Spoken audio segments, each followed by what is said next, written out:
La pendule est sans aiguille. Le temps, on dirait, arrêté. On dirait. On dirait aussi qu'il ne s'arrête pas, qu'il ne s'arrête plus. On dira que le temps ne s'arrête plus ici. Ici, on sera comme avant, comme toujours, maritime, mais sans crier gare.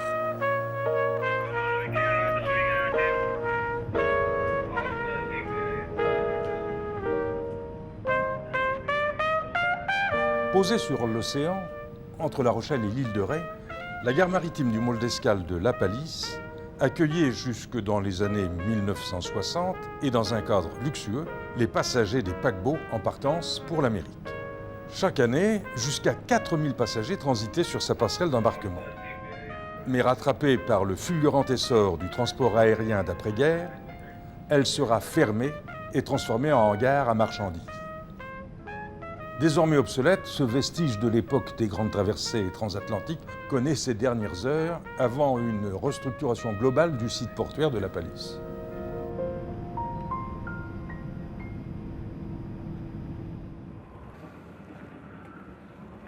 Cette gare maritime fut en son temps un lieu très prisé par les Rochelais.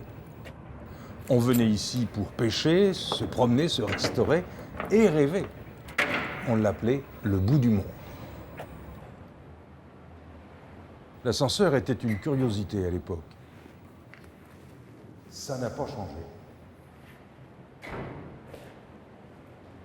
La construction de cette gare maritime fut décidée en même temps que le projet du Môle d'Escale, en 1924.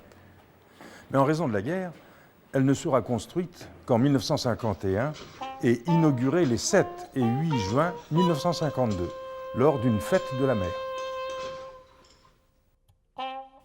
L'architecte de cette gare maritime, c'est Pierre Desmarais. C'est une architecture simple et efficace, un dessin de son temps. La gare maritime de La Palisse reprend les dimensions plus ou moins instituées par l'architecte Levasseur en 1930 dans la construction de la gare maritime de Cherbourg, avec en plus une tour de Matignon qui fait à peu près 35 mètres de haut.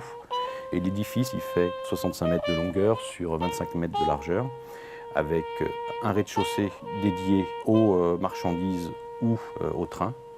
Au premier étage, toutes les formalités pour embarquer, avec des grands tapis pour la douane, avec des salles d'accueil pour le public, et un deuxième étage pour une salle panoramique où se trouvait le restaurant. Le président de la Chambre de commerce a voulu que ce restaurant soit un bon restaurant et que l'image de la gastronomie française soit positionnée également dans ce lieu de départ vers le monde entier.